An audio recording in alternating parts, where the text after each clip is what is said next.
Salve, salve, ouvintes e ouvintes do podcast do lado esquerdo do muro, Conexão Israel. Mais uma semana de quarentena terminando. Estamos de volta. Eu, Marcos Gorenstein, João Miragaia. Diz aí, João. Fala, Marquinhos. Fala, pessoal. Tudo tranquilo? Semana terminando, né? Acabou Pêssar, voltando a uma certa realidade, ou a realidade atual. E essa semana também muita coisa aconteceu e sempre relativo ao corona e a política israelense na formação do governo. Não muda muito nesse período. E a gente vai estar comentando esses temas aí com vocês. Vamos então para o nosso primeiro bloco, onde a gente vai falar da política israelense essa semana.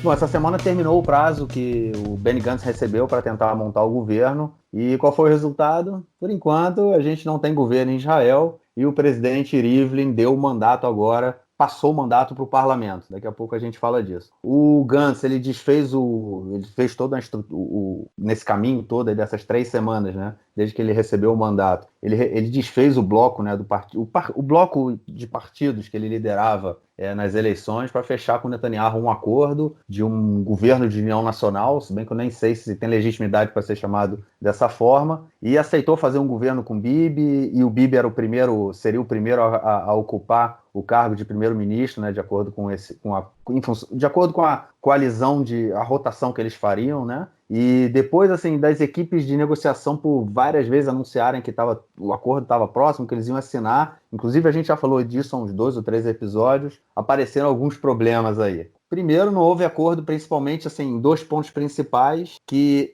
um deles era assim, se o Likud vai ter algum papel na indicação de juízes e funcionários do alto escalão do sistema judiciário, e também porque eles querem aprovar, o Gantz, né, quer aprovar uma legislação que garanta que vai haver a rotatividade no cargo de primeiro-ministro, que ele vai assumir como primeiro-ministro, né? O Bibi seria primeiro-ministro por 18 meses, depois o Gantz assumiria. E também tem uma outra lei aí que o Netanyahu quer aprovar, que é uma lei que passaria por uma futura decisão do Supremo Tribunal que impeça o Bibi de assumir o cargo de vice-primeiro-ministro depois que o período dele como primeiro-ministro terminar. E o Gantz não concorda com isso, ele diz que se o Bagatz, né, se o Supremo decidir que um deputado um deputado indiciado não pode assumir como vice-primeiro-ministro, o parlamento não tem como passar por cima disso, como por cima da decisão judicial. E nessa semana também saíram pesquisas eleitorais que mostravam que o Bibi teria uma grande vantagem, poderia formar um governo com o seu bloco de direita. A pesquisa que eu vi essa semana deu 40 cadeiras para o Likud.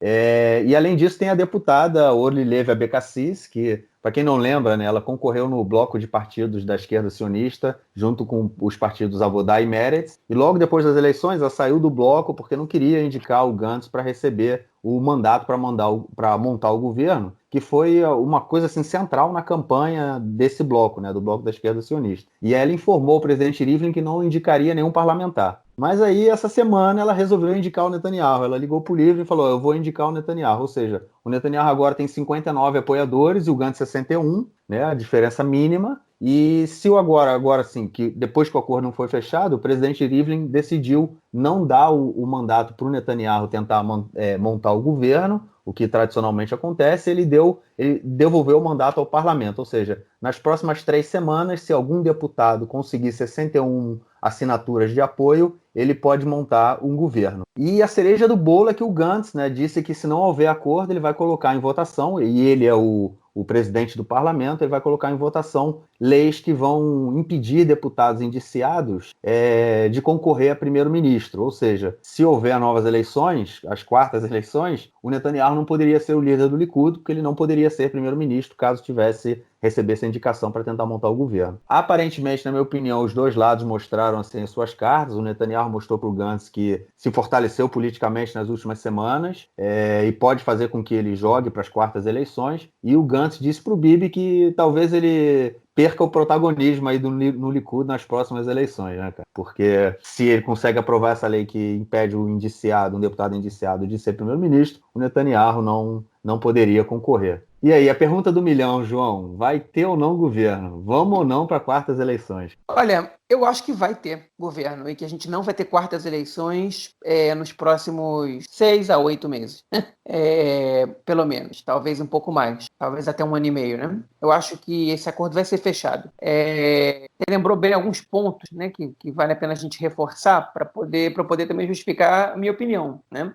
Primeiro, o Netanyahu ele já tem hoje 59 pessoas que o indicam para primeiro-ministro. Né? Ou seja, ele precisa de mais 2 parlamentares que aprovam o seu governo para ele poder ter um governo de direita puro sangue, né? Como a gente pode chamar aqui, sem interferência de membros de partidos de centro, partidos não alinhados com o que se convencionou chamar de bloco de direita nesses últimos tempos. Né? Ele está muito próximo disso. Então, a gente sabe que tem 2 rebeldes, né, no partido Telem, que é o partido do Bugui Yalon, que inclusive já criaram uma nova lista chamada Derech Eretz, né, que é Caminho da Terra, né, o caminho do Eretz, é a expressão hebraica que se usa para a Terra Prometida. As pessoas podem aprovar um governo Netanyahu se eles forem agraciados com ministérios ou com comissões importantes. Eles romperam com o Yalon justamente porque eles queriam formar o governo com o Netanyahu junto com o Gantz. A gente não sabe se eles vão romper com o Gantz também, mas eles já romperam com o chefe deles, o novo chefe não significa muita coisa.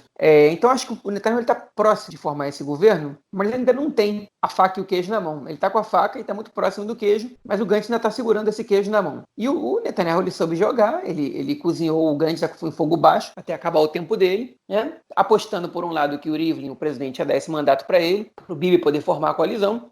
Mas o Rivlin ele viu que esse joguinho tá insuportável. Quando ele deu a chance para o Gantz é porque ele tinha mais de 60 cadeiras, tinha 61 apoiadores. Ele falou, bom, aqui eu estou vendo um caso real de alguém que pode formar o governo. Mas ele não podia realmente. Então, quando ele viu que fracassaram as tentativas de governo de união, o Rivlin falou assim, sabe o quê? Eu vou dar para a Knesset esse mandato. E dar para a Knesset significa o que você falou. O primeiro parlamentar não precisa ser líder de partido nenhum, que conseguir 61 assinaturas dizendo que essa pessoa é indicada a formar o governo, recebe 2 semanas para isso. Né? Os parlamentares podem votar em mais de uma pessoa.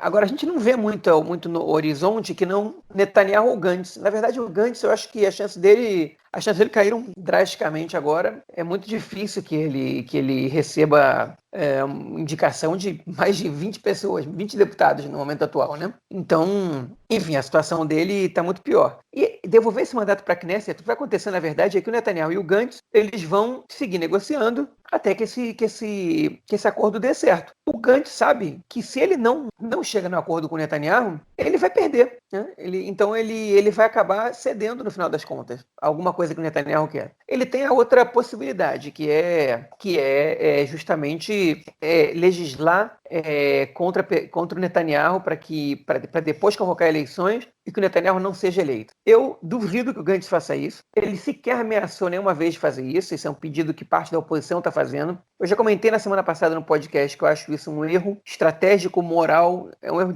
em todos os aspectos. É uma lei personalista que é só para impedir uma pessoa de exercer um cargo, uma pessoa que aparentemente é a preferida, se não da maioria das pessoas, é a preferida de mais gente. E eu acho que isso é uma maneira de você mudar a regra do jogo para ganhar o jogo quando o jogo já aconteceu, já está acontecendo. Então, eu acho isso moralmente errado, estrategicamente errado, porque isso só vai fortalecer o bloco da direita, e ainda por cima é um perigo, mais para a situação que o país está passando agora, o mundo, né, com a crise do corona, você causa um conflito social gigantesco que é totalmente desnecessário. Então, eu acho mas tirar o Netanyahu é mais importante, algumas pessoas de esquerda ou da oposição vão dizer, porque ele também não joga de acordo com as regras do jogo, ele também quer manipular a justiça, ele também quer imunidade.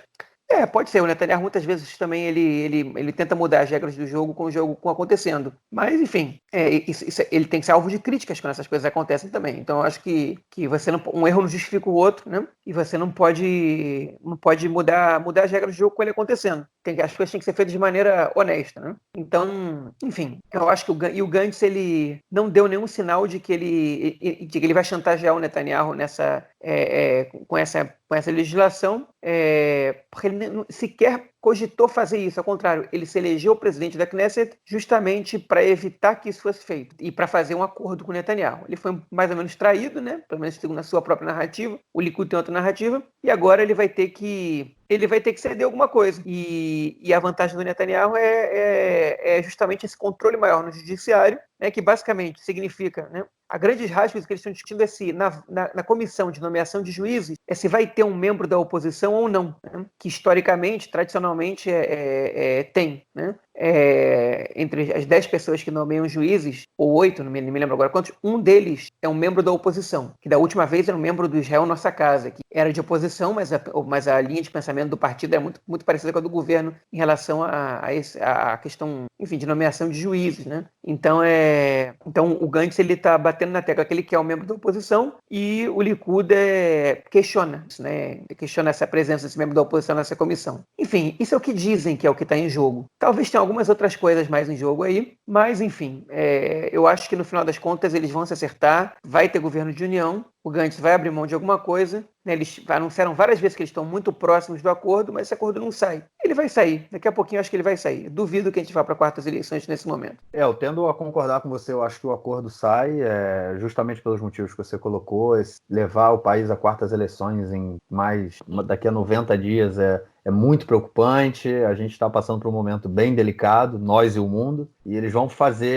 chegar a um acordo agora. Mais uma vez o Netanyahu sai como um grande vitorioso, né? Ele realmente, você comentou isso no penúltimo podcast, que ele conseguiu desfazer a oposição, né? O Gantz, que era o principal rival dele, hoje perdeu. Hoje, inclusive, eu li alguma coisa sobre o Bogi Ya'alon falando que o Gantz não tem mais legitimidade para ser primeiro-ministro, que ele já se acabou na política. Isso porque eles eram aliados até 3 semanas atrás. Então, o grande vitorioso mais uma vez, eu acho que sai o Netanyahu aí dessa coisa toda, ele vai continuar como primeiro-ministro aparentemente, se o acordo for fechado. E eu concordo também com essa questão que você falou de mudar as regras do jogo. É uma lei importante, eu acho que é uma lei que ela deve existir, mas não é o momento, porque é realmente uma lei personalista, é uma lei que para que o Netanyahu não seja o primeiro-ministro, e não é por aí que a democracia deve andar. E depois, caso ele seja eleito primeiro-ministro, ou quando alguém for eleito primeiro-ministro, seja ele ou não, que essa lei seja aprovada para o futuro, e fica definido.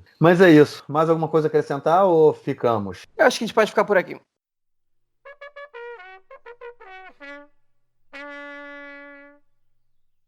Bom, pessoal, parece que eu quebrei a cara, né? Quinta-feira de noite, a gente praticamente tinha acabado de encerrar a gravação do podcast e a jornalista política Daphne Aliel, do canal 12, anunciou que o Benny Gantz teria reunido a sua comitiva e seus parlamentares do Azul e Branco e anunciado que até segunda-feira de noite, se o acordo com o Likud não saísse, ele ia começar a promover a lei anti-Netanyahu, que é como a imprensa está chamando a legislação que proíbe uma pessoa acusada pela justiça de exercer o cargo de primeiro-ministro, né? Então, bom, enfim, obviamente que ele não tornou isso público, mas a gente entende que a informação é verdadeira, até pela reação de vários parlamentares e outros jornalistas no Twitter, por exemplo, considerando, enfim, criticando, comentando, analisando essa possível postura do Gantz, né?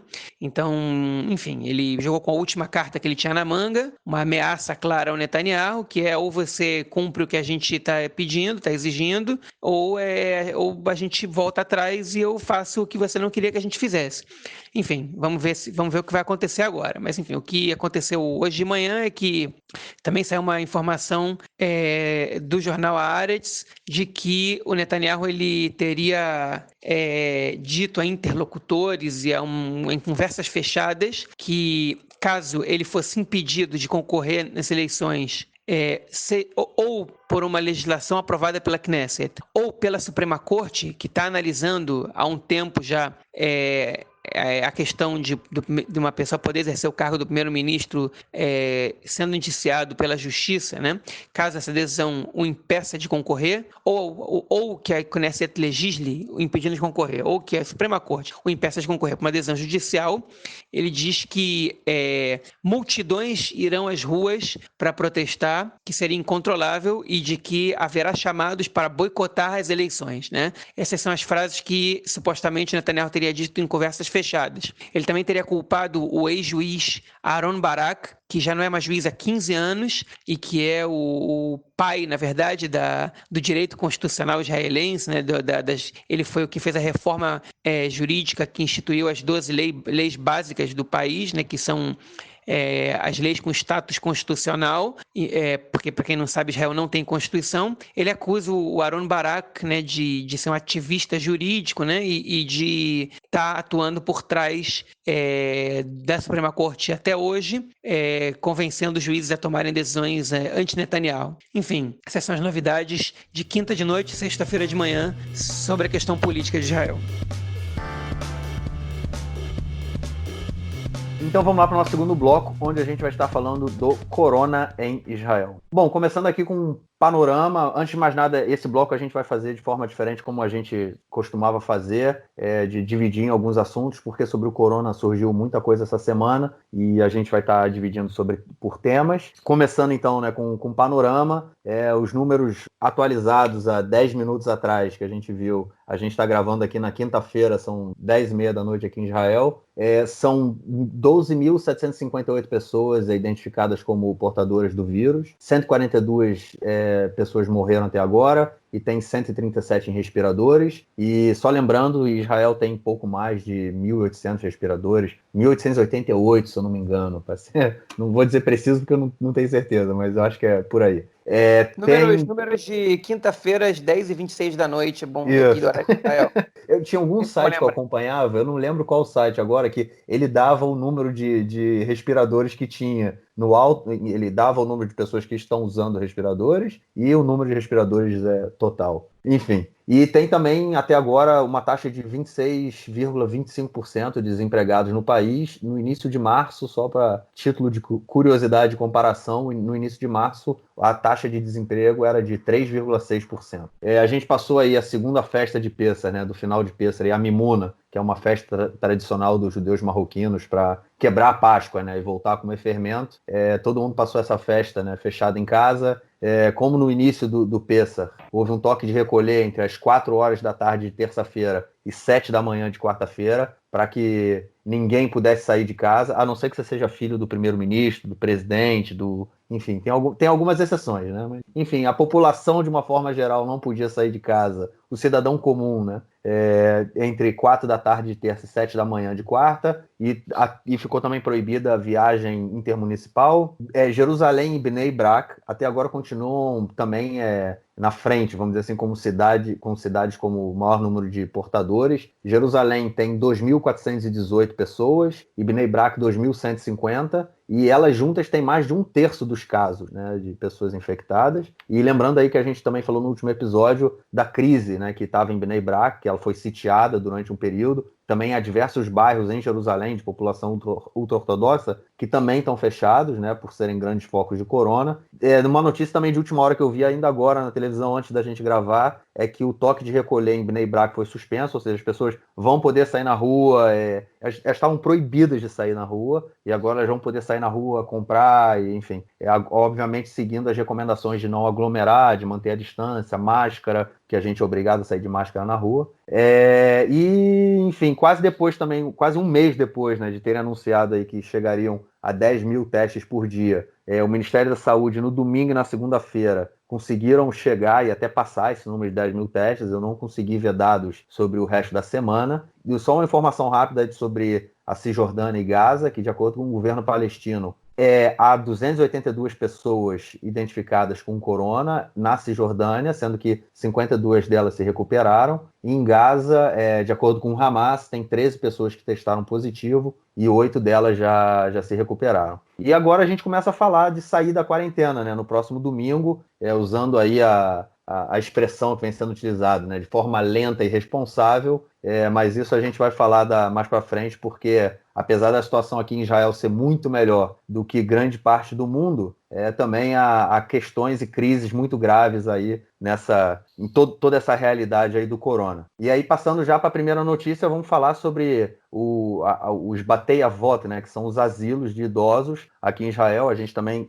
já vinha falando disso nos outros episódios, que é um ponto extremamente problemático. há cerca de 45, eu consegui levantar alguns dados, que assim, há cerca de 45 mil idosos vivendo hoje em asilos e mais 22 mil trabalhadores, né, que dão assistência a esses idosos. E a gente falou, né, da crise de 2 asilos, um em Beersheba, em outro em Ashdod, onde vários moradores já haviam sido infectados, inclusive... Não, outro em Jerusalém. Ah, Jerusalém, tá certo. Foi o primeiro, inclusive, em Jerusalém foi o primeiro. E muitos desses idosos morreram e não havia nenhuma resposta, né, do governo em relação ao pedido das famílias para que fossem realizados testes nos moradores que já estavam em isolamento nos seus quartos, né? Os idosos não podiam sair dos seus quartos. E o Ministério da Saúde, depois de muita briga, anunciou que faria os testes, mas até agora, em função dessa realidade aí que a gente comentou anteriormente, muita coisa não foi feita, não houve ainda uma checagem em massa das casas de idosos, e dos números de ontem, das 130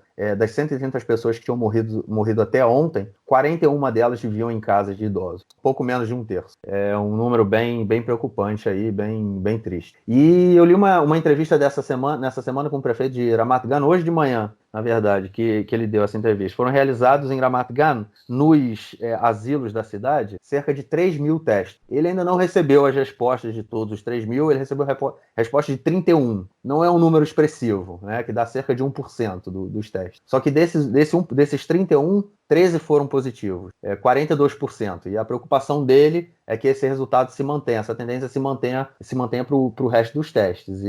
E aí, se mantiver, a gente vai ter cerca de 1.200 idosos, mais ou menos, infectados só em Bnei Brak, o que é uma coisa aí... em Bnei Brak não, em Ramat Gan, o que é muito grave, né? Espero realmente que essa preocupação dele não venha acontecer. E aí, cara, tem alguma coisa para falar do tema? Tem sim. É pouco, mas eu vou pegar o gancho e vou passar a parte dos testes já, né? Porque essa questão dos asilos, na verdade, ela é enfim, ela é uma política que ela tem que ser cobrada urgentemente, porque a falta de cuidado com os asilos, né, que é o lugar onde mais concentra a população de risco no país, ela está causando dezenas de mortes, né? E é impressionante a lentidão do Ministério da Saúde, do governo, para agir num caso tão grave como esse. Você não separa a população, não faz testes em massa e tudo mais. Como é que é? Na verdade, é uma situação absurda, né? Que as pessoas estão começando a cobrar. Se pudesse ter manifestação na rua com grande número de pessoas, acho que esse é uma das principais pautas das manifestações. A gente não está escutando tanto porque as pessoas não podem sair na rua, mas as famílias estão inconformadas com isso, porque realmente é o lugar que concentra a população de risco. E o prefeito de Ramat Gan fala que fez 3 mil testes nos asilos e ele tem resposta de 31, né? E essa é uma das principais críticas. Agora eu vou pegar o gancho para os testes que estão acontecendo em Israel atualmente, né? O Israel está prometendo há muito tempo aumentar a quantidade de testes para 15 mil por dia, mas segue uma média de 3 mil por dia. A gente está vendo o número de contagiados cair percentualmente semana a semana, né? Hoje, o número de contagiados de ontem para hoje, ele foi 2%, né? Foi um aumento de 2%, que é o mais baixo que Israel já teve desde o início da corona. Então, no momento que alguns países estão chegando no auge, Israel está controlando a corona muito bem, né? Pelo menos esses são os números que a gente tem acesso. O problema é que Israel faz uma quantidade de testagem muito pequena, muito baixa, de 3 mil por dia. E esses testes, eles demoram 5 dias para dar o resultado. E em 5 dias, você não tem como fazer nenhuma projeção. Como é que o Ministério da Saúde vai poder fazer uma projeção sobre o aumento dos contágios no país se os testes demoram 5 dias para ter resultado, se os testes é tão pouca gente, né? Você não tem muito como ter um resultado expressivo e consciente, né, e claro da expansão do vírus e tudo mais. Então isso, né, essa questão da baixa testagem, ela dificulta muito a reabertura, que é um ponto sobre o qual a gente vai falar depois, e ela causa uma tensão no gabinete do Netanyahu. Por quê?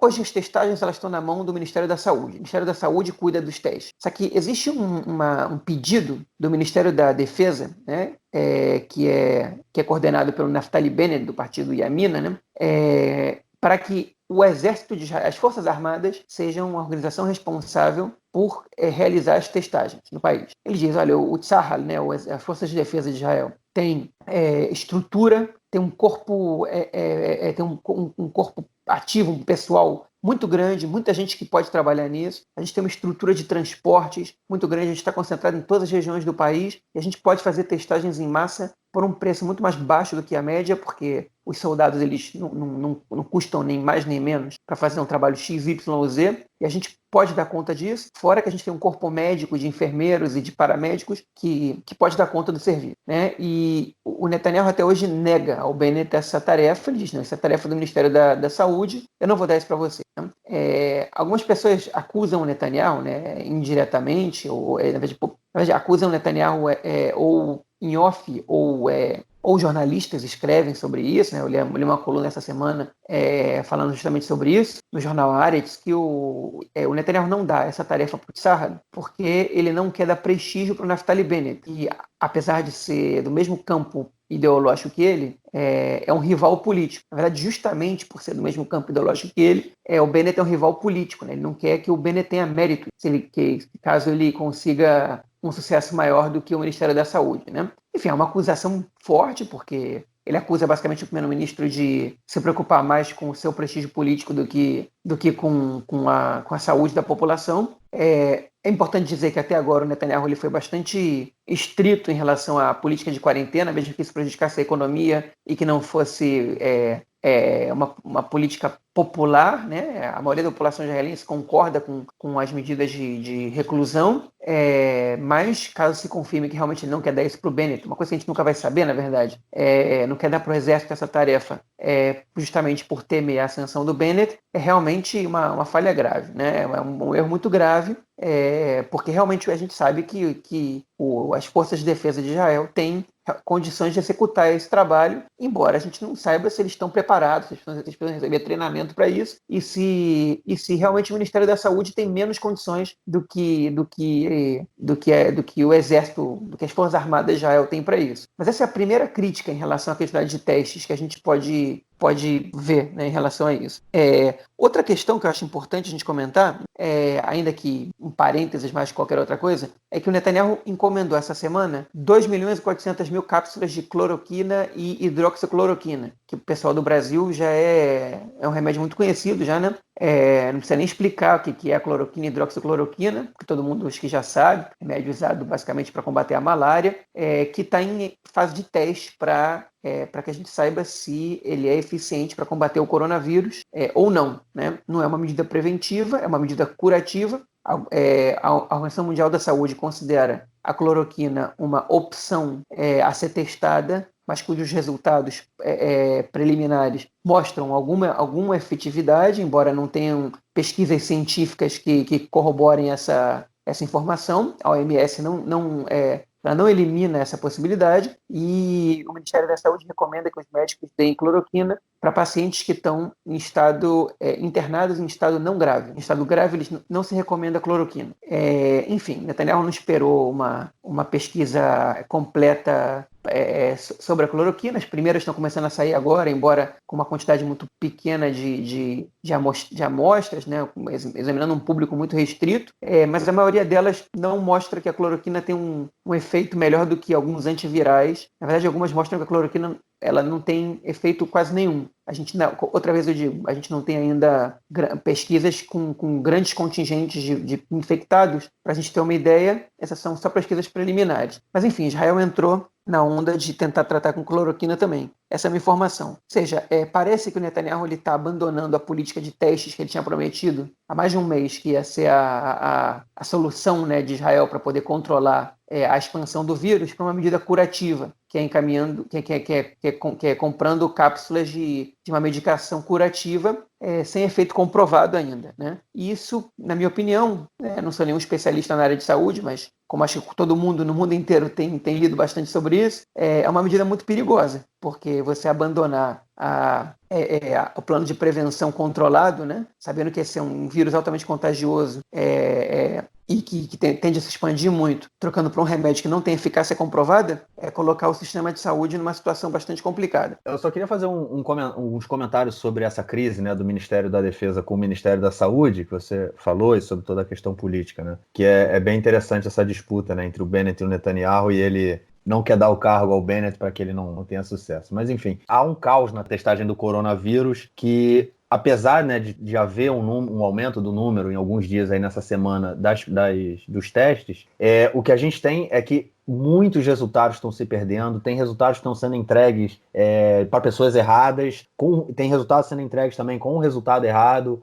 Então, algumas pessoas que estão sendo infectadas, elas recebem o positivo e têm que ficar em casa, elas não estão sabendo disso e continuam na rua. Inclusive, também a diretora de um laboratório que já trabalha com o Ministério da Saúde, dizendo que o Ministério criou agora um sistema, ela chamou de primitivo, né, falando que era um sistema manual de controle do teste, que não é computadorizado, que não é online, que eles vão lá e atualizam. Isso é o que ela falou, eu não sei direito, ao certo como é o sistema, eu estou reproduzindo aqui o que eu ouvi ela falando. E isso, se isso for verdade, isso mostra um problema seríssimo, né? Porque você controlar uma quantidade absurda de testes, e só agora também essa semana é que o governo começou a ampliar, né? O Ministério começou a ampliar o acordo com outros laboratórios para que eles também realizassem testes de corona, que era algo que vinha sendo criticado de forma muito pesada, principalmente pelas universidades. Inclusive foi fechado um acordo com a Universidade Hebraica, com o Instituto Weizmann, que vai começar também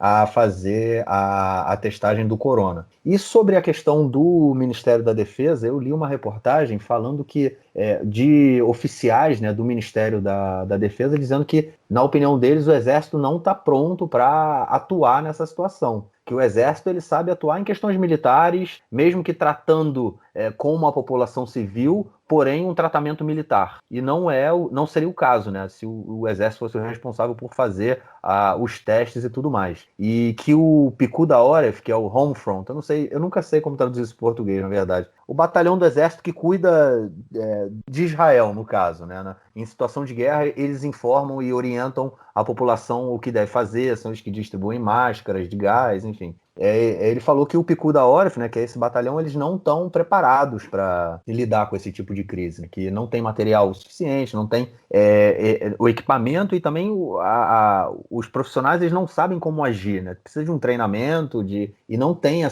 esse preparo, o que é uma questão bem perigosa, né? Se a gente hoje já tem uma série de problemas com o Ministério da Saúde na organização e oficiais do Ministério da Segurança dão essa crítica, fazem essa crítica ao próprio Ministério, ao próprio Exército, né, no caso de lidar com essa crise, se houvesse também essa mudança, eu não sei onde a gente poderia ir, não sei, eu acho que a tendência podia ser muito ruim. Mas, conforme você falou, aparentemente isso tudo vai continuar aí na mão do Ministério da Saúde e eu acho que a gente pode também, então, fazer o gancho, né, do próximo assunto que a gente queria falar também, que é a questão da abertura, né, que aparentemente isso já vinha sendo anunciado. Na verdade, isso foi anunciado praticamente no início da quarentena, que a gente ficaria em quarentena até o final de Pêssar, né, até o final da Páscoa, que acabou ontem, e já está se falando muito na televisão, já tem algum tempo, e hoje principalmente, sobre a saída e a pressão. Há uma pressão enorme para que a gente saia da quarentena no domingo e aparentemente é isso que vai acontecer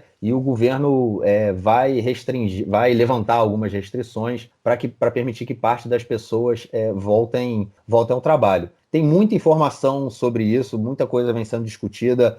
Cada canal de televisão, notícia que eu lia, era o que o especialista tal fala isso, o grupo tal fala aquilo, cada um fala uma coisa, mas tem um grupo especial dentro do governo que está lidando com essa crise que também vem discutindo. O João vai falar da proposta deles mais para frente. Na próxima semana, no próximo domingo, o setor de high-tech, né, de alta tecnologia, já deve voltar ao trabalho, que também estão discutindo o aumento do número de trabalhadores nas fábricas para aumentar a produção e aparentemente não vão permitir a abertura de shoppings, não, isso é certo, não vão permitir a abertura de shoppings e estão discutindo se lojas de rua poderão abrir ou não. O sistema educacional também fica fechado, pelo que disseram, até o meio do mês que vem, inicialmente, e também há uma discussão sobre as creches, né? Porque até 6 anos, até antes de começar o colégio, porque os pais, né, que poderiam voltar ao trabalho, se a creche não funcionar, eles não podem voltar ao trabalho, pelo menos um deles, porque um deles vai ter que ficar com as crianças. Então tem sido discutido isso também. A questão hoje, a minha esposa, ela trabalhou durante todo esse período aí da quarentena, porque ela trabalha no sistema de saúde, e ela trabalha em duas filiais de um dos planos de saúde aqui de Israel, e ela trabalha em Jerusalém e em Tel Aviv. E hoje ela foi a Tel Aviv e ela falou para mim, ó, as pessoas saíram de casa, na semana passada, nos dias que ela teve que ir a Tel Aviv, ela chegava em Tel Aviv rapidinho, geralmente, antes do corona, né, antes da crise, ela não ia de Tel Aviv para Tel Aviv de carro, ela ia de carro até a metade do caminho, tem um estacionamento especial, e nesse estacionamento tem um ônibus que leva até o centro de Tel Aviv pela via expressa. E ela sempre fazia isso. Aí depois, quando começou a crise, ela passou a ir de carro para Tel Aviv, demorava 35 minutos mais ou menos, e hoje ela demorou 1 hora. Ela falou, ó, as pessoas saíram de casa e disse que em Tel Aviv muita gente caminhando, muita gente passeando, ou seja, houve um relaxamento acho que as pessoas estão meio de saco cheio, houve um relaxamento aí também por parte do governo. Eu acho que também os péssimos exemplos do primeiro-ministro, do presidente, do Lieberman, e hoje falaram também do outro deputado, do Nir Barkat, que foi prefeito de Jerusalém, que todos eles, durante as festividades de Pessah, receberam seus filhos em suas casas, apesar dos filhos não morarem com eles, o que era absolutamente contra as orientações do Ministério da Saúde. E aí, cara, o que tem mais aí sobre essa abertura? Como é que vai ser? Pois é, eu vou fazer primeiro uma visão pessoal minha também, para depois entrar no tema da abertura. Eu acho que não só esse mau exemplo pessoal dado pelo Netanyahu, pelo Rivlin, pelo Lieberman, pelo Barkat, com certeza impactam de alguma maneira, mas também o relaxamento da polícia e próprio poder público em áreas que são tidas como controladas, né? Em detrimento de áreas que nas últimas semanas o governo tomou como mais perigosas, como, por exemplo, os bairros e cidades de maioria de população ultra-ortodoxa, de determinado aspecto, algumas cidades e bairros árabes de alguns lugares do país, onde se viu que quase não estava fazendo testes, e também sobre algumas delas foram impostas fechamentos das estradas. Enfim, e aí parece que o poder público se dirigiu a todos esses lugares e que deixou em aberto o resto do país, como se tudo estivesse tranquilo, a doença está sendo controlada. Nesses lugares é que a gente está vendo o problema, né? Eu tive uma experiência pessoal também, eu fiquei fechado durante 2 semanas aqui em Beersheva e praticamente só saí para ir no supermercado, praticamente não, só saí para ir no supermercado até semana passada. Semana passada eu recebi uma autorização do Picud Oref, que é esse braço das Forças Armadas que cuidam da população civil, né? Para ir procurar apartamento, preciso me mudar, onde eu estou, preciso sair no final do mês. E então eu viajei para Kfar Saba e passei uns dias na cidade de Kfar Saba, ao nordeste de Tel Aviv, para procurar apartamento. Me hospedei na casa da minha cunhada e minha família, com autorização do Picud Oref, e a gente demorou uns dias para procurar, encontrar, assinar o contrato. Quando a gente fez isso, a gente voltou para cá. As restrições são grandes, né? A gente não podia viajar num carro mais que 2 adultos e não tem transporte público daqui para lá, e não podia um adulto levar 2 crianças, ou seja, a gente teve que fazer 2 viagens daqui para lá e de lá para cá para voltar, né? Respeitamos o fechamento e tal, e a gente só saiu de casa outra vez para ir no supermercado e para procurar apartamento e assinar o contrato. A criança não vai no parquinho, a gente não fez nada disso, não saiu para tomar sol, a gente obedeceu as rígidas instruções. E quando eu saí para visitar uns apartamentos, eu vi muita gente passeando na rua com criança, sem máscara, né? Descumprindo as determinações do Ministério da Saúde. Então, realmente, a população parece que deu uma relaxada. Teve também a questão dos voos vindos de Nova York, né? Que a gente não comentou aqui, mas que muitos dos contagiados recém-chegados, dos novos contagiados em Israel, estavam vindo de voos que chegavam de Nova York para cá, e o controle que o Ministério da Saúde fazia, na verdade, não existia, né? Eles recebiam as pessoas, diziam que elas estavam obrigadas a ficar de quarentena 2 semanas e não tinha nenhum controle sobre para onde essas pessoas iam.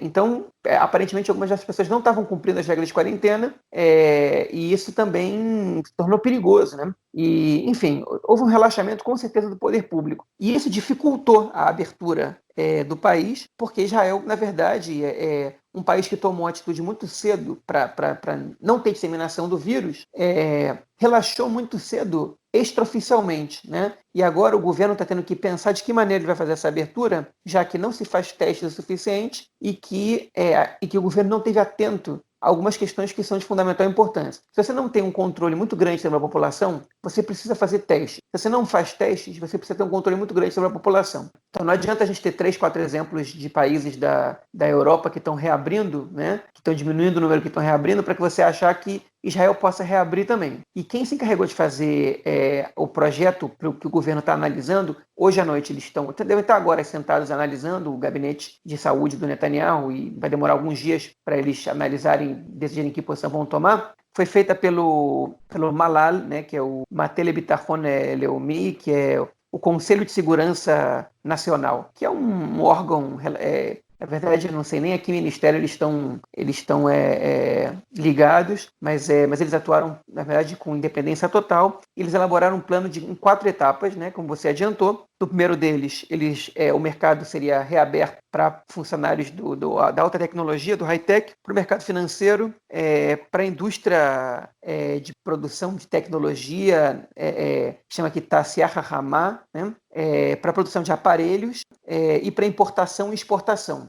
Isso ia ser reaberto quase 100%. É o setor que mais movimenta dinheiro em Israel, que segundo o governo, segundo o Malal, né, é o que tem mais condições de manter duras regras de higiene, porque eles têm recursos para isso, e que enfim, a gente ia começar por isso. Além disso, voltar a parte do transporte público, para que as pessoas pudessem trabalhar, e do sistema educacional, que ia começar com as creches, com a educação especial, para pessoas com necessidades especiais, e para a educação no ensino médio, especialmente os 2 últimos anos antes do alistamento militar. Né? Eles calculam que o serviço público ia voltar a funcionar em 50% nessa primeira etapa, e que seria 1 milhão de pessoas que voltariam a trabalhar só nessa primeira etapa. Na segunda etapa, o planejamento era abrir lojas, né, de produtos, de todo tipo de produto, não shoppings, mas lojas sim, que alunos do ensino fundamental do primeiro ao 4º ano, né, de 6 aos 9 anos, pudessem regressar aos estudos, que são crianças pequenas, que nem sempre os pais podem deixar em casa para poder trabalhar, e essa é a segunda etapa. A terceira etapa seria a abertura de restaurantes, cafés e hotéis, sempre mantendo rígidas regras de higiene, e voltariam o resto dos alunos das escolas. Né? As escolas estariam restritas somente a aulas, não podiam fazer cerimônias nem eventos para muitas pessoas, também estariam submetidas a rígidas regras de higiene, e as universidades não seriam reabertas, pelo menos até essa etapa, porque são as instituições de ensino que têm mais capacidade de se adaptar ao ensino à distância, segundo a avaliação do Malal. E o item 4, que é o último, né, o último setor a ser aberto, seriam aí sim, os shopping centers, os lugares de lazer, os eventos esportivos e os voos, né, os voos internacionais, basicamente, que Israel quase não tem voos internos. Em nenhuma dessas etapas, as pessoas em situação de risco voltariam ao trabalho. A visão mais otimista do Malal é que a cada 2 semanas, a partir de qualquer momento, você pudesse dar início a uma dessas 4 etapas. Essa é uma visão muito otimista. O mais razoável é supor que somente em meados do verão o plano ia ser concretizado 100%. Agora, o Malala expressa uma preocupação muito grande, que é conscientizar e convencer a população de que voltar ao trabalho não significa voltar ao mundo de antes da disseminação da corona. Né? As pessoas vão ter que seguir regras de higiene muito diferentes das de antes, medição de temperatura na entrada de alguns lugares, de distância entre 2 pessoas ou mais em determinados lugares, como nas filas de supermercado e tudo mais. E, além disso, se espera uma segunda onda de disseminação do vírus no outono. Né? O outono aqui em Israel começa em setembro. Então, essa é a proposta que aparentemente o Malal, né, foi um furo da jornalista Noa Landau do Haaretz, fez, e agora o gabinete do primeiro-ministro, né, tem que examinar se essa proposta ela é razoável ou não. Enfim, sem os testes acontecendo, eu acho muito complicado a gente poder confiar numa abertura dessa. Por outro lado, aqui em Israel, como em outros lugares do mundo, está acontecendo uma discussão, uma tensão, na verdade, entre os Ministérios da Saúde e o Ministério das Finanças. O Ministério das Finanças quer que a economia volte a funcionar, como, pelo menos de alguma maneira, menos sufocada, vamos dizer assim. Eles querem um pouco de alívio para a produção industrial, o mercado financeiro. E o Ministério da Saúde segue recomendando o fechamento e uma liberação muito gradual. Né? E a gente vai esperar agora cenas dos próximos capítulos. Bom, e a próxima notícia que a gente vai falar do corona é sobre a questão das comunidades árabes em Israel, das cidades e vilarejos árabes aqui e também de Jerusalém Oriental, como aconteceu também com outros grupos, né? E a gente viu aí dos ultra-religiosos, né? na parte oriental, nos setores árabes do país, a gente também vê um abandono muito grande em relação ao tratamento, ao combate do coronavírus. Não houve em nenhum momento muita testagem, e também o número e agora, né, nessa semana, o número de doentes, principalmente na região da Galileia, nas cidades da Galileia, vem subindo muito. Em Al-Fahim tem 48 pessoas doentes, em Jisr al-Zarqa 46, Rahat 30, uma cidade chamada Deir al-Assad, que subiu muito rápido para 31 pessoas doentes. Ela possivelmente também vai ser sitiada, vai ser fechada, e os moradores não vão poder sair de casa. E eles dizem, inclusive, que nessa cidade o contágio veio através de um masguia, né, que é um representante do rabinato, para ver se ele foi a um matadouro, para ver se os bois estavam sendo abatidos de acordo com as regras religiosas. Então, e ele era o portador do corona e espalhou para toda a vila. E como não havia teste, não havia uma política de teste também nesses locais, não conseguiram descobrir isso antes. Mas o que acontece também é que a população árabe, nesse sentido, também está muito perdida em relação ao que fazer, né, justamente por não haver um contato com o poder público de forma muito presente. Há muito preconceito, inclusive. Eu li uma matéria dizendo que em Jerusalém Oriental, pessoas que estavam sendo infectadas, elas estavam com medo, receio de ligar para a emergência, né, para ligar para os hospitais, porque eles tinham receio de ficar taxados como portadores do vírus, né, tal como acontecia com as pessoas que portavam o vírus da AIDS. E, enfim, havia muita desinformação, muito desprezo também, descaso, né? Porém, uma coisa interessante que também é importante a gente avaliar é que o número de casos de contágios na população árabe, ele custou a acontecer, né? E por que isso? Porque os contágios iniciais, eles viam, as pessoas, né, trouxeram o corona de fora do país, né? Então, a primeira onda, né, de pessoas contagiadas era quem tinha contato com alguém que veio de fora. E como há em muitos locais do país, né, uma separação muito grande entre as comunidades, entre as populações árabes e judias, demorou, atrasou um pouco, né, a chegada do vírus a essas regiões. Só que isso aconteceu agora, e agora o Ministério da Saúde está tendo que correr atrás do prejuízo de alguma forma. Eles estão tentando instalar, né? Eles têm já uma política de fazer testagem drive-thru, né? Você chega com um carro, vem uma pessoa com todo o equipamento de proteção, você abre a boca, ela até passa lá o palitinho na sua boca, faz o teste e você vai embora. E eles querem instalar alguns desses drive-thru na entrada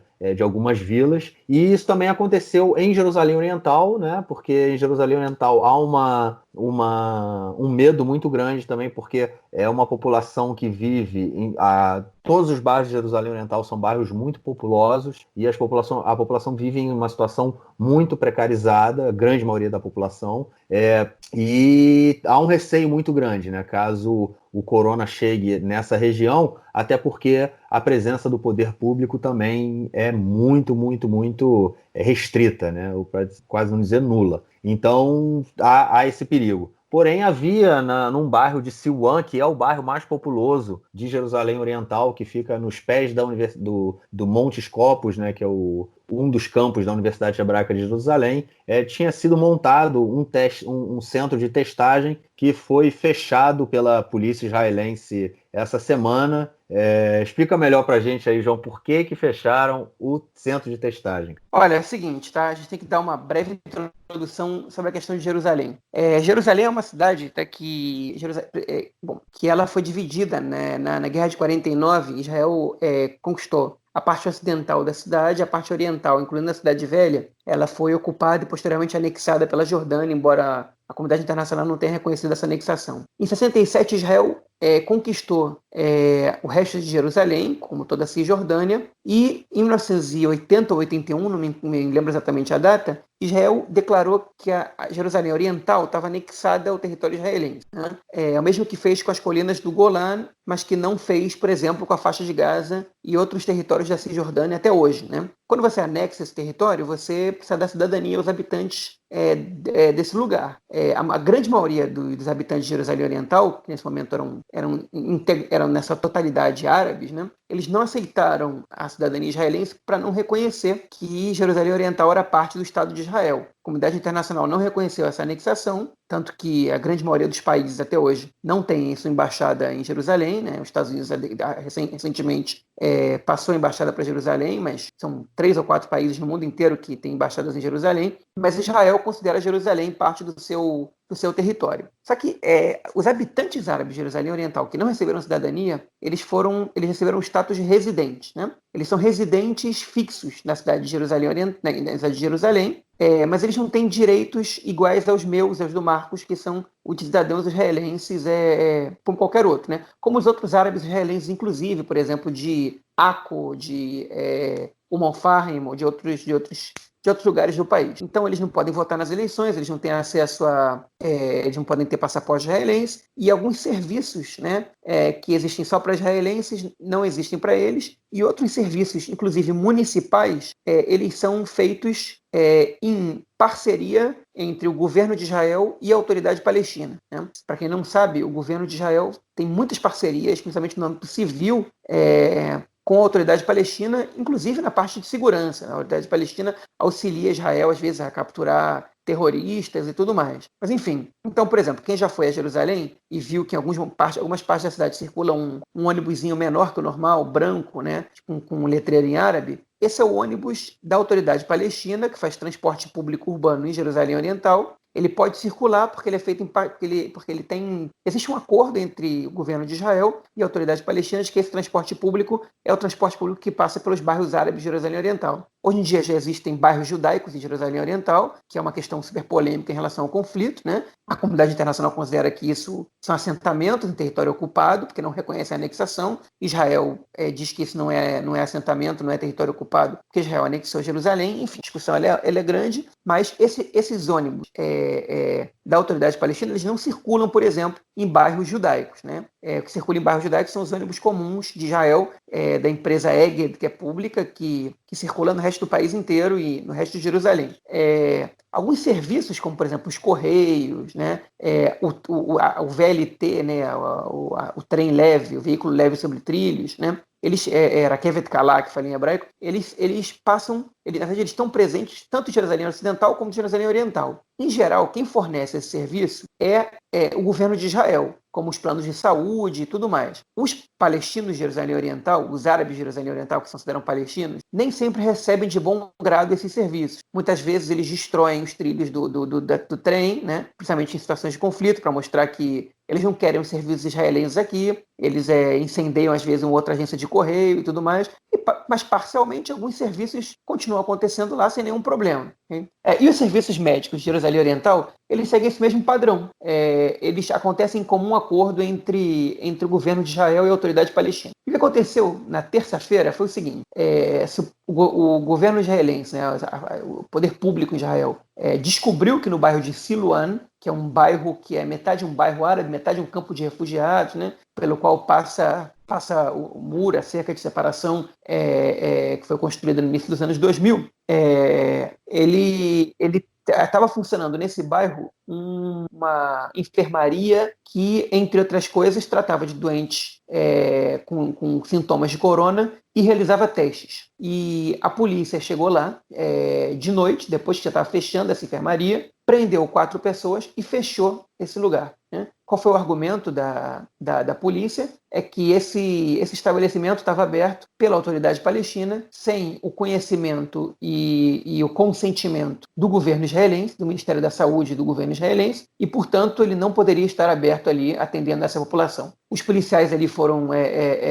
questionados, né? Como é que a gente tem um inimigo em comum agora, apesar das diferenças políticas? Como é que vocês estão metendo política no meio disso tudo? Tudo que os médicos estão fazendo aqui é tratar da gente, né? O poder público israelense não está fazendo esse trabalho por nós e tudo mais. Mas, enfim, o Ministério da Segurança Interior decidiu fechar esse estabelecimento, mandou a polícia lá e ele foi fechado, né? E o plano de saúde Clalit, que é o maior plano de saúde de Israel, ele anunciou que vai abrir uma clínica em Jerusalém Oriental para tratar especificamente pessoas com sintomas de corona, mas somente clientes desse plano de saúde. É importante dizer, o sistema de saúde israelense ele é público, mas o serviço ele é terceirizado, né? Você tem que pagar uma quantia fixa, um plano de saúde, para que você receba os direitos básicos. E imagino que em Jerusalém Oriental o serviço de saúde seja o mesmo que em Jerusalém Ocidental. Imagino não, ele certamente é o mesmo. Possivelmente existam outros planos de saúde palestinos atuando nessa região. Mas enfim, é uma situação que é muito desconfortante, né? Porque é o poder público israelense fechando a unidade de saúde no momento de crise humanitária mundial, sem dar nenhuma explicação sobre o que está acontecendo. A explicação que se deu ela é de ordem administrativa, ou seja, não houve consentimento do governo de Israel, então a gente resolveu fechar esse estabelecimento. Okay? O que poderia ser razoável, eu não acho que isso é razoável em momento nenhum, mas poderia ser considerado razoável em outro momento histórico, não numa pandemia como está acontecendo agora, num caso totalmente descontrolado, e a autoridade palestina ela tem razão de se preocupar com os habitantes de Jerusalém Oriental, porque os habitantes de Jerusalém Oriental eles têm muito mais trânsito entre Jerusalém Oriental e a Cisjordânia e os outros povoados palestinos do que entre Jerusalém Oriental e qualquer outra localidade do Estado de Israel, né? Com exceção, talvez, de Jerusalém Ocidental. Ou seja, o habitante palestino que está se tratando ali, nessa enfermaria, ele tem muito mais chance de contagiar habitantes palestinos do que habitantes israelenses. Então, eu considero, a menos que o Ministério da Segurança Interior tenha uma explicação bastante fundamentada, o que até agora não veio à tona, e esse caso já faz 2 dias e meio, né? Totalmente absurdo esse fechamento dessa clínica. O que eles podiam fazer é, vamos colocar aqui uma fiscalização, vamos passar a partir de agora a trabalhar em conjunto, em vez de fechar o estabelecimento, como assim, sem mais nem menos, e impedir que as pessoas sejam tratadas, né, e que o vírus e que o vírus se espalhe mais. Até porque é tão absurdo isso, porque quanto mais gente se contagia em qualquer lugar do mundo, você coloca mais a população em perigo. Então, simplesmente, não sei qual é a expressão que eu usaria, qual é o adjetivo, mas é incrível, é inacreditável como esse tipo de ação é tomada, sem uma justificativa razoável para ninguém, né? Porque normalmente quando esse tipo de coisa acontece, a justificativa ela vem na hora, né? Isso não pode acontecer por isso, isso e aquilo. A resposta não pode ser porque não há consentimento do governo de Israel. Essa é uma explicação política para um caso de pandemia, né? É um caso que as forças, o mundo inteiro tinham que estar atuando em conjunto. Israel e a autoridade palestina atuam em conjunto em diversas áreas. Não é possível que na área da saúde, no meio de uma pandemia, não possam atuar em conjunto. A gente tem que ver esse tipo de situação. E o que é mais triste em tudo isso é que a mídia israelense deu espaço para essa notícia durante metade de um dia. Essa notícia veio à tona na terça-feira à noite, né? E a gente não escutou mais falar sobre isso desde então. Ou seja, tá bom, noticiamos, agora acabou, ninguém se importa, né? E enfim, é uma situação lamentável mesmo e na verdade, não sei, gostaria que tivesse uma justificativa mais razoável para o que aconteceu, mas não espero que tenha, o que deixa a gente desesperançoso quanto à capacidade de alguns ministros e alguns ministérios a atuarem num momento tão delicado. Então, eu não sei se é uma justificativa, mas pode ser uma explicação. Você colocou aí muito bem toda a questão da colaboração de parte, né, da questão administrativa entre a autoridade palestina e Israel no que diz respeito a Jerusalém. Sobre os ônibus, esses ônibus que você falou, que passam nos bairros árabes, eles também são ônibus que fazem ligação com a Cisjordânia, que era justamente o que você também falou no final, né, que a ligação dos árabes de Jerusalém Oriental ela é muito mais com a Cisjordânia, com Ramala, com Hebron, que boa parte da população palestina de Jerusalém Oriental ela veio de Hebron há décadas atrás, e com todas as cidades e vilarejos da região. Com a construção do muro no ano 2000, muita coisa mudou, né? Da centralidade de Jerusalém para a vida árabe, para a vida palestina, desculpa, mudou muito, né? Porque Jerusalém ficou mais restrita. Os palestinos da Cisjordânia não tinham mais acesso a Jerusalém. o que o contrário não é correto, né? O palestino de Jerusalém, ele tem acesso à Cisjordânia. Então, tem uma mudança a partir do ano 2000, mas uma coisa central aí que acontece desde 67 é uma disputa muito grande dentro de Jerusalém Oriental, pela, vamos dizer, legitimidade política. Por um lado, a autoridade palestina ela tenta de qualquer forma manter uma relação direta com a população de Jerusalém Oriental, primeiro porque eles se identificam dessa forma também, boa parte deles, né? Se identificam como cidadãos palestinos, e também porque mantém um vínculo com Jerusalém, né? Se a autoridade palestina ela cancela Jerusalém, tipo, ela não tenta se aproximar da população de Jerusalém Oriental, ela perde o seu vínculo com Jerusalém, e o que enfraquece muito também a sua luta, né, por Jerusalém como capital de um futuro Estado palestino. Agora, é nessa disputa, né, porque isso acontece no sistema educacional, quem financia o sistema educacional de Jerusalém Oriental, tem parte que é pela autoridade palestina, tem parte que é pelo governo israelense, e aí quando tem eleição para a autoridade palestina, isso é uma coisa bem interessante. Muitas vezes não é permitido que a autoridade palestina abra urnas e sessões eleitorais em Jerusalém Oriental, porque Jerusalém Oriental é espaço soberano israelense. Então Israel fala, não, aqui você não pode. Como assim você quer botar a urna para votar os meus cidadãos? Se ele quiser votar para a Palestina, então ele que me devolva a sua carteira, não a cidadania, né, seu direito de residência em Jerusalém. Enfim, tem toda essa disputa política, e eu acho que esse fechamento é uma parte disso, entendeu? É parte justamente dessa disputa pelo controle de Jerusalém Oriental. Primeiro também que tem toda uma política de punição, né, que a gente conhece de como é feito o tratamento, como é dado o tratamento pelo Estado de Israel à população árabe, e principalmente também à população árabe de Jerusalém Oriental. É uma coisa bem especial a ser tratada, e a gente pode falar disso em outro momento. Mas eu acho que o fechamento dessa clínica é parte dessa disputa, é parte de tentar enfraquecer, de alguma forma, a presença da autoridade palestina na região, entendeu? Em Silwan, no caso. E é óbvio que não atenderia, essa clínica atenderia também moradores de todos os vilarejos na região, né? Não só de Silwan. E um outro problema também em Jerusalém Oriental é que não há hospitais, os hospitais não estão, eu não tenho o número certo de hospitais em Jerusalém Oriental, mas não, são 2 ou 3, se eu não me engano, são hospitais que foram fundados há mais de 100 anos atrás, 150, 200 anos atrás, por missionários, por governos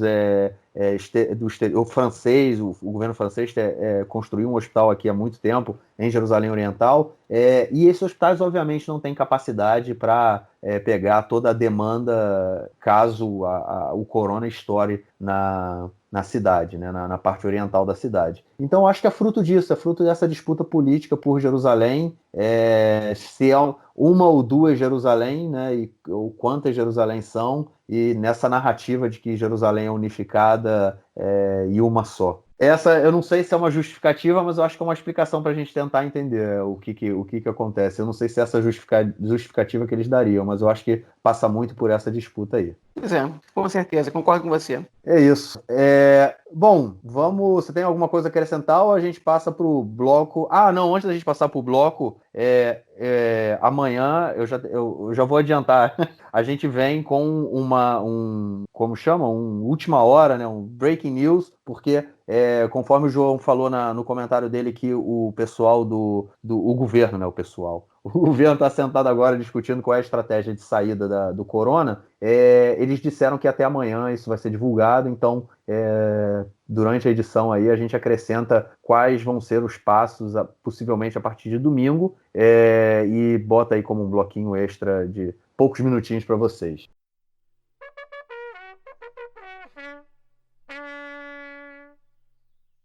Outra atualização que a gente vai dar agora na quinta-feira de noite novamente, também imediatamente depois que a gente terminou de gravar o podcast, para ser mais exato, às 11h24 da noite, na verdade, o escritório do primeiro-ministro anunciou que o abrandamento do lockdown, né, se é que a gente pode chamar assim, das regras de restrições de movimentação da população para contenção da corona. Agora as pessoas vão poder fazer esportes e se distanciar a 500 metros das suas casas, não só a 100 metros. Vão poder fazer esporte ou atividades como caminhada com outras pessoas que não sejam do seu mesmo núcleo familiar, né? E estão analisando a abertura do comércio, que deve ser informado na segunda-feira, entre domingo e segunda-feira, na verdade.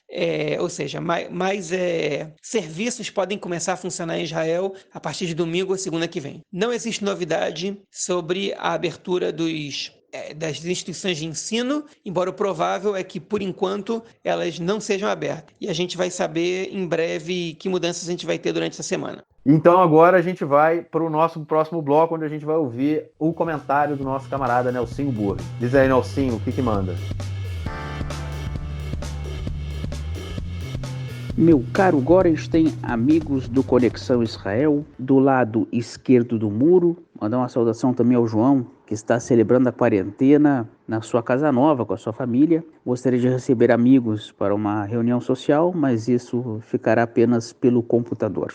No dia 5 de maio, teremos uma reunião reunindo representantes das equipes tanto da Primeira Liga como da Segunda Liga do futebol israelense masculino. Reunião essa para definir, no dia 5 de maio, se os campeonatos terminarão ou não, se a temporada 2019-2020 terminará ou não. Segundo o site One, o site de notícias One, um dos principais do país, o prejuízo estimulado caso o campeonato não termine ou os campeonatos não terminem é de 150 milhões de shekalim, equivalentes a 150 milhões de reais. Portanto, o valor financeiro vai influenciar na decisão, sem dúvida nenhuma. Vão procurar alternativas, de repente usar apenas alguns estádios que ficam no meio do caminho entre o norte e o sul, jogos noturnos, se o campeonato entrar verão adentro, sem torcida, com o mínimo de pessoas. Vamos ver. Tem contratos publicitários, tem contratos com atletas, tem uma série de compromissos. Mas se até a Olimpíada, os Jogos Olímpicos do Japão foram transferidos, de repente a Liga Israelense também.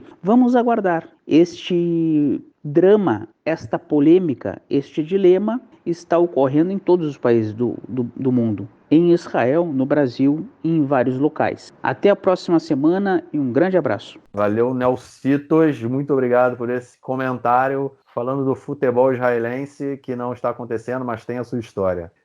João, ficamos por aí? Ficamos por aí. Um abraço, Marquinhos. Um abraço a todo mundo. Valeu. A gente se fala para a semana, então. E se fala com certeza daqui uma semana para gravar o próximo episódio. Grande abraço. Um abraço. Tchau, tchau.